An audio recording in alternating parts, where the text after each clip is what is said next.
Good morning dear student.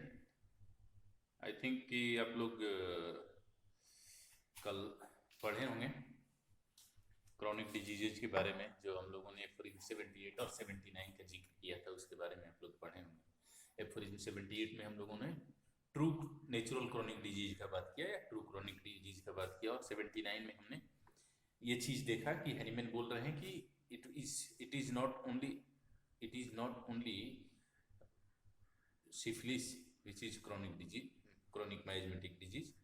उसके अलावा भी उन्होंने बताया कि एक और क्रॉनिक माइजमेटिक डिजीज है। पहले हानिमैन के पहले लोग सिफिलिस को क्रॉनिक माइजमेटिक डिजीज समझता था, बट उन्होंने बताया कि नहीं, सिफिलिस के अलावा भी क्रॉनिक माइजमेटिक डिजीज है जिसका जिसको कि हम लोग साइकोसिस कहते हैं। वो क्या है? तो कॉन्डाइलोमेटस डिजीज है, ठीक है, कॉन्डाइलोमेटस डिजीज है, और वो भी वेनरल डिजीज है। उसको लोग साइकोसिस को और सिफिलिस को हैनीमैन से पहले लोग एक ही समझते थे, ठीक है। तो हैनीमैन ने साइकोसिस और सिफिलिस में जो डिफरेंस है उस चीज को हाईलाइट किया, बताया, ठीक है। तो ये हम लोगों का हो गया एफोरिज्म 78 एंड एफोरिज्म 79। नेक्स्ट हम लोग आते हैं एफोरिज्म 80 में। एफोरिज्म 80 जो है बेसिकली ये सारे एफोरिज्म्स ये सारे एफोरिज्म्स बहुत ही इंपॉर्टेंट है with reference to examination point of view, specially NEET. But जो एफोरिज्म आ रहा है एफोरिज्म 80, ये NEET as well as university exam दोनों पर्पज से काफ़ी इंपॉर्टेंट है। क्यों? क्योंकि यहाँ प्राइमरी मैनिफेस्टेशन ऑफ सोरा का बात किया गया है, और फिर उसके बाद सेकेंडरी मैनिफेस्टेशन ऑफ सोरा का भी बात किया गया है। आप लोगों को क्रॉनिक मैज ऑलरेडी सर पढ़ा चुके हैं, सर नोट्स दे चुके हैं, तो आप लोगों को क्रॉनिक मैज के बारे में, सोरा और सिफिलिस और साइकोसिस के बारे में ऑलरेडी आइडिया हो चुका होगा, ठीक है। फिर भी जो एफोरिज्म 80 में सोरा का प्राइमरी मैनिफेस्टेशन जो दिया गया है, जो लिखा गया है, उसको एकदम वर्ड बाई वर्ड याद रखना होगा, आपको ध्यान में रखना होगा एग्जाम्स में, यूनिवर्सिटी एग्जाम्स में, बेड साइड में, और और क्या है कि जो अपना ये होता है, हम्म, जो अपना नीट का एग्जाम है वहाँ पे ये हर जगह पूछा जाता है। यहाँ पे सोरा के प्राइमरी मैनिफेस्टेशन का बात किया गया है, यहाँ पे सोरा के प्राइमरी मैनिफेस्टेशन का बात किया गया है। तो सूरा का प्राइमरी मैनिफेस्टेशन क्या होता है उसको आप लोग अंडरलाइन कीजिए, लिखा हुआ है जो फिफ्थ सिक्स लाइन पे, इक्विलियर cutaneous eruptions sometimes consisting only of a few vesicles accompanied by intolerable voluptuous tickling itching and a peculiar odor। ये जो वर्ड है, ये जो सेंटेंस है, इसको अंडरलाइन कीजिए और इसको हाईलाइट कीजिए, क्योंकि ये बेड साइड में पूछा जाता है, आप लोगों से पूछा जाएगा कि what is the primary manifestation of psora. तो ये आपको वर्ड बाय वर्ड एकदम एग्जैक्टली ध्यान में रखना चाहिए, एग्जाम्स में भी ये लिखना पड़ेगा। कहाँ लिखा हुआ है? रेफरेंस एफोरिज्म 80 फुट में, एफोरिज्म 80 में लिखा हुआ है। क्या लिखा हुआ है? Peculiar cutaneous eruptions, peculiar cutaneous eruption, sometimes consisting of a few vesicles, accompanied by intolerable, voluptuous, tickling, itching, and a peculiar odor। ये हुआ आप लोगों को सोरा का प्राइमरी मैनिफेस्टेशन। और ये बोल रहे हैं कि psora is the only real fundamental producer of all the numerous all the numerous बहुत सारे जो बीमारियां हैं वहाँ यहाँ पे उसका नाम मतलब हैनीमैन ने काउंट कराया है। यहाँ nervous debility, hysteria, hypochondria, mania, melancholy, imbecility, madness, epilepsy, convulsions, osteomalacia, also ये सॉफ्टनिंग ऑफ बोन्स जो लिखे हैं, scoliosis, kyphosis, caries, cancer, fungus, haematodes, hematuria, hemorrhage from stomach, nose, lungs, bladder, womb, asthma and ulceration of lungs, impotence, bareness, मैग्रीज,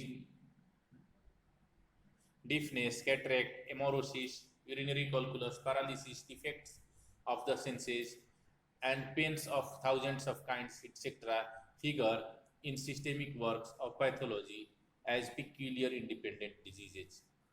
तो Hahnemann बोल रहे हैं, Hahnemann बोल रहे हैं जो इतनी सारी सारी डिजीजों का नाम उन्होंने काउंट करा दिया, गिना दिया कि पैथोलॉजी के बुक्स में जितने भी सारे पैथोलॉजी के बुक्स में जितने भी सारे बीमारियों का नाम लिखा हुआ है, ये सब बेसिकली ये सब सूरा के चलते होता है, ये सब सूरा के चलते होता है। प्राइमरी मैनिफेस्टेशन ऑफ, अब देखिए आप लोगों को सर ने पढ़ाया होगा कैसे कि प्राइमरी मैनिफेस्टेशन ऑफ सूरा जो होता है कैसे होता है। तो प्राइमरी मैनिफेस्टेशन ऑफ, सबसे पहले एक ससेप्टिबल इंडिविजुअल होता है, उस ससेप्टिबल इंडिविजुअल को सूरा का इन्फेक्शन होता है। और वो इन्फेक्शन कैसे होता है? जस्ट टच से। कितना टाइम?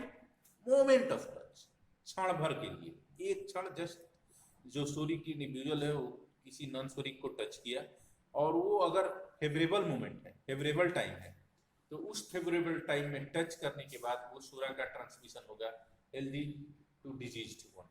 जो डिजीज पर्सन है वो हेल्दी आदमी को सूरा दे दिया, और सूरा देने के साथ ही वो नर्व के through body, through out the body वो जस्ट फैल जाता है। ठीक है, तो ये जो है मैं आज फिर बोल रहा हूं कि अगर क्रोनिक मायाज्म, सोरिक मायाज्म के चलते डिजीज हो रहा है, तो ये डे वन नहीं, मोमेंट वन से ही क्रोनिक डिजीज है। ठीक है, यहाँ पे कोई कंफ्यूजन नहीं होना चाहिए, यहाँ पे कोई कंफ्यूजन नहीं चाहिए। क्रोनिक डिजीजेस क्रोनिक मायाज्म के चलते होती हैं, एकदम क्रिस्टल क्लियर होना चाहिए। सो सूरा जो है सोरिक क्रोनिक डिजीज, आपको किसी को अगर टच हुआ तो, और वो मोमेंट फेवरेबल हुआ, मतलब उस मोमेंट में इंडिविजुअल ससेप्टिबल रहा, तो उसको वो इन्फेक्ट कर दिया। और वो सूरा इन्फेक्ट होने के बाद, आपको याद होगा सर ने पढ़ाया होगा कि उसके 24 से 48 घंटे के बाद पेशेंट को एक बार रीगर के साथ चिल होता है और फिब्रिस फीलिंग होता है, और इसका 7-8 दिन तक इंक्यूबेशन पीरियड होता है। और उसके बाद जहां पे टच हुआ था, जिस एरिया में टच हुआ था, वहां पे सूरा का प्राइमरी मैनिफेस्टेशन आता है। ये प्राइमरी मैनिफेस्टेशन जैसा कि बोला गया, peculiar cutaneous eruptions consisting of few vesicles with intolerable voluptuous tickling, itching with a peculiar odor, ऐसा स्किन इरप्शन होगा। और वो skin eruption is the first manifestation of psoric chronic miasm. ठीक है, ये बाकायदा इंक्यूबेशन पीरियड पार हुआ, उसके बाद ये स्किन पे आया। और अगर इसको सप्रेस कर दिया गया या ये सप्रेस हो गया, अगर इसको सप्रेस कर दिया गया या ये सप्रेस हो गया, तो अब ये आपको सेकेंडरी मैनिफेस्टेशंस ऑफ सूरा देगा। ठीक है, सॉरी, ये अगर इसको सप्रेस कर दिया गया या ये स्पॉन्टेनियसली सप्रेस हो गया, तो ये लेटेंट स्टेज में चला जाएगा। ठीक है, ये हो गया आपको प्राइमरी मैनिफेस्टेशन। ठीक है,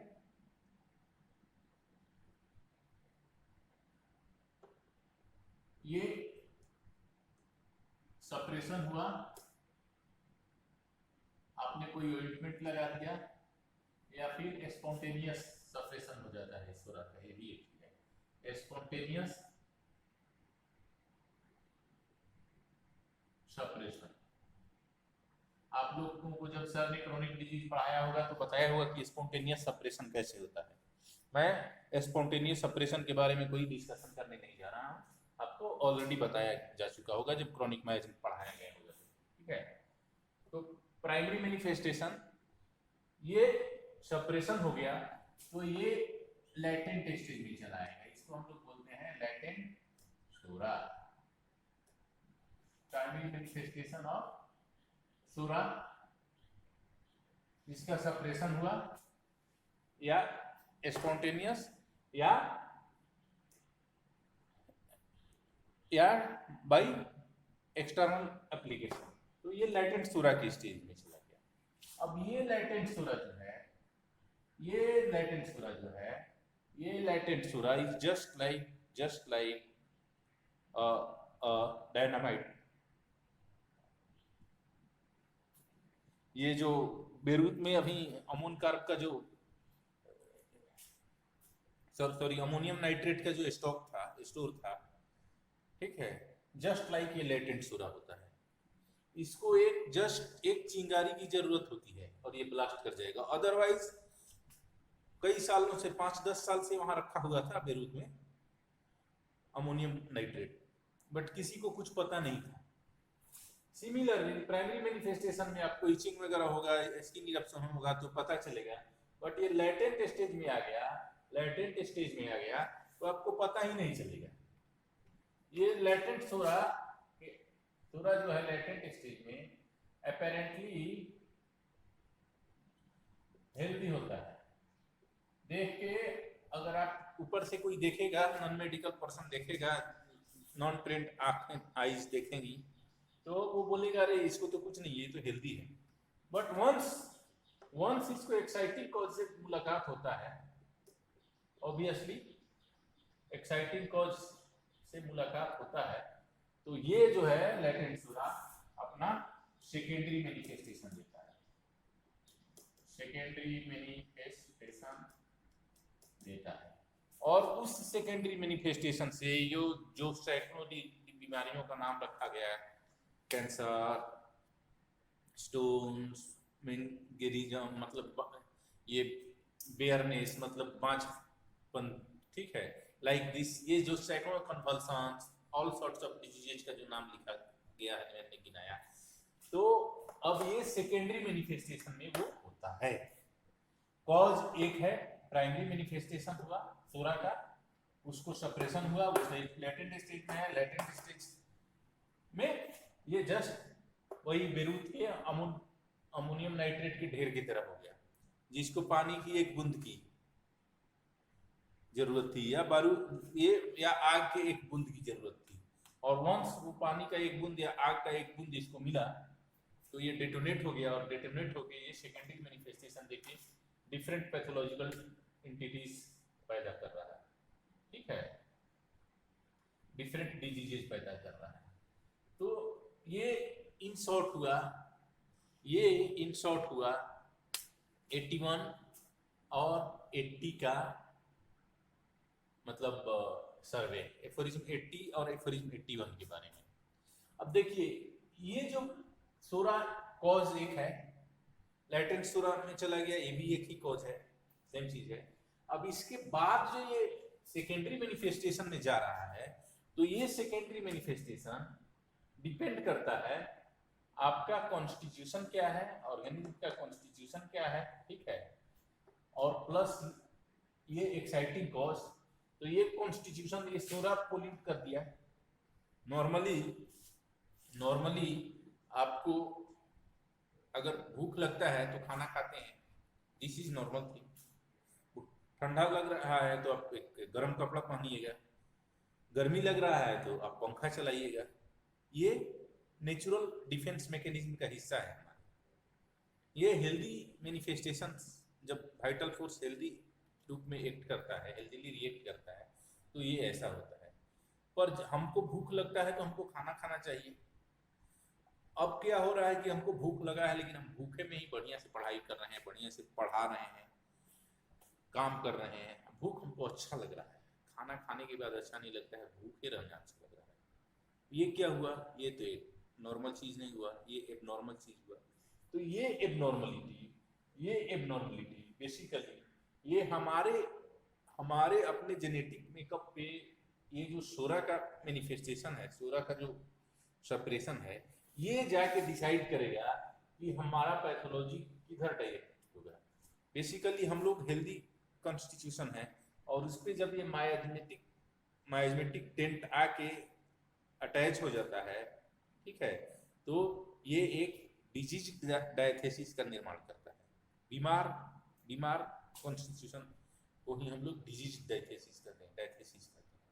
तो कैसे आप लोग देख रहे हैं कि ये प्राइमरी मैनिफेस्टेशन ऑफ सूरा सप्रेस हुआ लेटेंट स्टेज में है, लेटेंट स्टेज में है, ठीक है।